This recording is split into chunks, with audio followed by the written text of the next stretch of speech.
Enfants de la terre, bien le bonjour. Alors mercredi 11, un soleil radieux, regardez comme je suis illuminé.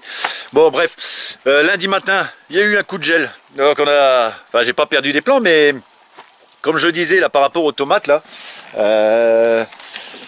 voilà vous voyez, là les grosses, si vous vous souvenez le 29, j'avais enlevé des grosses comme ça, voire un peu plus grosses, qui ont mûri en cagette, et vous voyez ça a laissé la chance aux autres de, et là il y a encore des fleurs, de se développer. Donc du coup je vais encore en ramasser des vertes parce que vous allez le croire ou pas, mais je pourrais cueillir des curcubétacées, c'est-à-dire des grosses courges que j'ai pas encore, que mes tomates ne mûrissent pas toutes.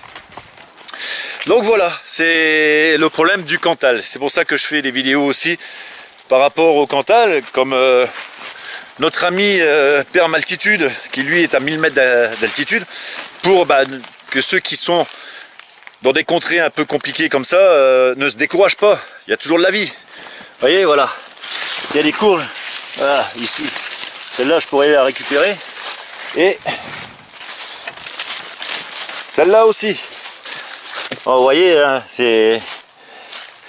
Alors c'est quand même dingue, hein, je pense que le climat, hop, attendez, le climat a dérangé même les cultures, parce que voilà, les tomates ne savent plus quand il faut rougir. Alors je voudrais répondre à une question.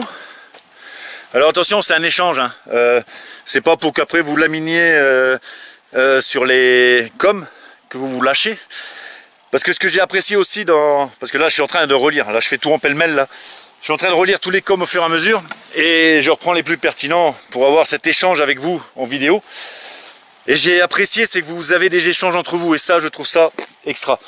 C'est vraiment, voilà, c'est ce que j'aurais voulu de moi, de l'intérieur, que ça se parte à l'extérieur, c'est-à-dire c'est une sorte de communauté respectueuse, différente au niveau des idées et des façons de faire.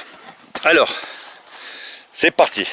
Donc c'est pour toi, you know. Alors je sais pas si tu es abonné ou juste tu passes de temps en temps.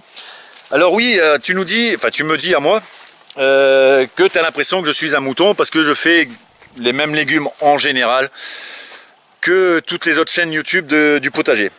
Alors Mandarine t'a répondu, et c'est vrai, si je pouvais avoir le choix, ouais, je mettrais peut-être des ananas aussi comme Mandarine, mais ça poussera pas ici. Déjà, tu vois, j'essaie de faire du melon.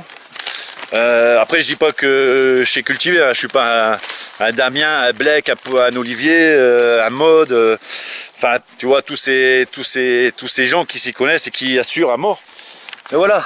Alors pour ce qui est du Cantal, avoir du melon, c'est pas évident, tu vois. Surtout là où je suis, dans le Nord Cantal. Je vais te montrer un autre truc, mon poteau. Mais ta question, enfin, ton com est très pertinent. Donc là, je sais à peu près qu'il nous reste encore un petit mois de beau temps, en tout cas jusqu'au 25, sans gelée, parce que je te dis, on a eu une petite gelée de 1 ou 2 degrés. Enfin, 1-2 degrés, donc des petites gelées nocturnes. Voilà, des melons qui arrivent, et j'en ai ici. Alors j'ai pas mes pastèques, hein. Moi qui pensais avoir des pastèques. J'ai un abricotier, tu vois, ce qui ne se fait pas dans le Cantal, dans le Nord Cantal, hein. Après je suis qu'à 800 mètres d'altitude, mais je dis c'est des saisons très courtes ici. Et depuis 2-3 ans très mal foutues en plus. Donc oui, on a en gros, je pense tous, suivant nos régions, les mêmes cultures. Alors c'est vrai que regardez des chaînes YouTube qui racontent tous la même chose, forcément, les choux, les pommes de terre, les salades, les carottes, et je t'en passe. Tiens, regarde ici, j'ai mis un kumka. Alors kumka, j'ai essayé de trouver des trucs rustiques aussi, tu vois, comme le kumka. J'ai un olivier de Provence, j'ai des figuiers. Donc je sais que le climat change, hein. Alors je suis pas le seul à le savoir. Quand on voit qu'au sud de l'Angleterre, il y a des vignes, dans le nord de la France, pareil, dans le Pas-de-Calais, il y a des vignes aussi. Je me dis, voilà, ça remonte. Dans les Vosges, les sapins meurent, il y a des autres essences qui arrivent, ça change. Donc oui, on a tous à peu près les mêmes bases, suivant les régions. Mais en France, en tout cas, on a tous les mêmes bases par rapport à certains légumes. Donc oui, ça peut être un peu rébarbatif de regarder des chaînes YouTube. Après, tu as des gens qui s'essayent à d'autres cultures, ou des variétés, plein de variétés de courges, tout ça. il faut savoir que moi j'achète tout ce qui est légumes à grains, j'achète le légume, j'essaie de trouver des petits producteurs bio, j'achète les légumes pour avoir les graines en fait. Ou on m'envoie des légumes, mais pas forcément des légumes que je ferai, parce que voilà, si c'est pour avoir des légumes que je vais pas manger, alors si c'est pour avoir une biodiversité, comme au niveau des fleurs, tout ça, moi perso, tu vois, la biodiversité, je préfère qu'elle reste le plus, on va dire, naturelle, c'est-à-dire du coin. Alors j'ai mes petits espaces sauvages, d'ailleurs qui sont même intra-zone. Du coup, tout ce qui est vivant ici n'est pas, comment dire, ne trouve pas de drôles de fleurs ou de plantes, et ces drôles de plantes ne ramènent pas d'autres vivants qui pourraient être des ravageurs pour le potager.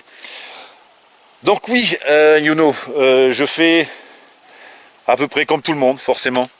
Mais mon but, c'est de nourrir ma famille avec des légumes que l'on mange, que l'on fait découvrir, parce que mine de rien, tu vois, je viens de la ville, et acheter des bons légumes en ville, eh ben, il faut de l'argent. Et quand tu as une famille où tu as 7 enfants, là je les ai plus, c'est pas évident, ça coûte cher.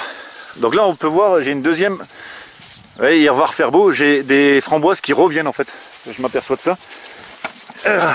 Et ici aussi, il y en a qui arrivent encore, alors que je pensais que ça aurait été fini. J'ai encore mes murs là qui à prendre. Puis voilà, après bah, les tournesols, ça, je vois que ça nourrit les oiseaux.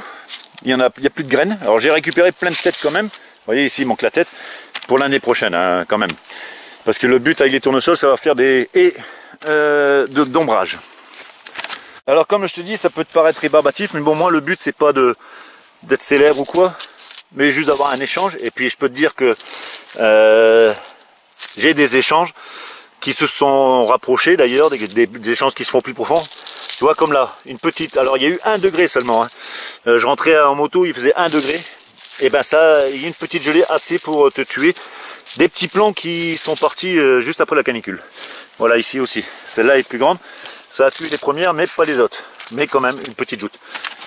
Donc mon but, tu vois, n'est pas de donner des leçons de jardinage, vu que moi-même, je suis en train d'apprendre, mais de dire aux gens que oui, ne décourageons pas. C'est juste mon principe du potager, c'est me nourrir le corps, forcément, celui de mes enfants, de ma petite chérie qui est là-bas. Bon, en fait, j'ai coupé, mais non, c'est ma femme qui m'engueulait parce qu'elle veut de la nette. Elle croit que je suis un drive. Donc oui, le but n'est pas de nourrir que physiquement ma famille et moi, mais aussi c'est un havre de paix dans la façon dont je fais, c'est-à-dire rien. Juste laisser faire. Alors, pour ça, forcément, alors ça, peut-être que d'autres ne disent pas dans d'autres vidéos, you know, genre j'espère que je t'apprendrai un truc, ou que je t'éclairerai sur un truc à prendre. Non, c'est un peu vantard. Mais le lâcher prise, l'acceptation que certaines zones, comme ici, n'ont pas donné parce que c'est trop ensoleillé, l'acceptation que certaines graines n'ont pas poussé, que certaines limaces sont venues faire leur commerce avant, enfin l'acceptation d'avoir ce que la nature nous donne. Et le lâcher prise dans le sens où bah, si ça marche pas, bah voilà quoi. Alors je ne regarde pas ce que j'ai fait l'année dernière, je ne calcule plus ce que je récolte. Ce qui est sûr, c'est que le fait d'apprendre aussi à conserver, j'ai de l'année dernière ce que j'ai pas cette année. Comme cette année, là, je vais faire mes pommes de terre, je ferai une vidéo, je pense pas qu'elles seront aussi grosses qu'année dernière, mais bon, bah, ma femme, ça sera des pommes de terre nouvelles. Ma femme n'aime pas éplucher, donc ça tombe bien. Mais voilà, en fait, oui, tu as raison sur un point, on fait tous la même chose. Sur un autre point, tu as tort, c'est que YouTube ne nous donne pas, comment dire, de scénario à suivre. Et là où tu as tort aussi sur un autre point, c'est qu'on n'est pas des moutons, c'est qu'on fait juste ce qui pousse chez nous, quoi. Donc forcément, je me posais aussi la question, putain, qu'est-ce que je vais faire les années suivantes, est-ce que ça vaut le coup de faire une chaîne YouTube, parce qu'au bout d'un moment, bah, t'as fini, quoi, t'as fait le tour. Mais en fait non, tu vois, cette saison n'a pas été la même qu'année dernière. Je vais refaire mes petites expériences en forêt, pour voir un peu comment ça marche ailleurs, quoi. J'ai encore des évolutions à faire avec la serre qui pourraient peut-être aider ou donner des idées à d'autres. Comme moi, j'ai eu des idées sur d'autres vidéos. Mais tu vois, le plus important pour moi dans un potager, c'est une quiétude de l'âme et de l'esprit. Et essayer de faire passer ça aussi, tu vois, pas que le fait de produire. Voilà, ici on a une courgette butternut. Ah, le délire. Bah voilà, et après c'est toujours s'émerveiller, mais ça j'ai déjà dit, alors après, voilà, je te dis, je suis pas un grand pro là-dessus, mais je peux comprendre ce que tu dis, quoi. Donc bah voilà, c'était une petite vidéo pour répondre à un com, et je vais regarder d'autres com, voir s'il n'y en a pas des pertinents, parce que sinon ça, je peux pas développer comme je veux, quoi. Mais voilà, surtout ce n'est pas une défense à un commentaire, les gars, c'est juste un échange entre vous et moi, mais via une vidéo. Parce que je vous le dois déjà, hein, normal, et parce qu'on en apprend de tout le monde, même des commentaires qui peuvent paraître pour certains négatifs, mais en fait non, si on regarde le commentaire en lui-même, il y a des choses constructives. Soyons heureux entre nous, justement, on fait partie de cette solution, hein. Alors cette société ne nous apprend pas, ou nous donne pas les moyens de faire partie de cette solution, mais on peut, si on veut, avoir un vivre ensemble harmonieux. Sur ce, Youno, Mandarine et tous les autres, merci encore. Je vous embrasse tous bien fort. Et puis bah, je vais répondre à un autre commentaire dans une autre vidéo. Ça me fait marrer, tu vois, comme quoi je fais pas tout comme les autres. Allez, bisous, bye.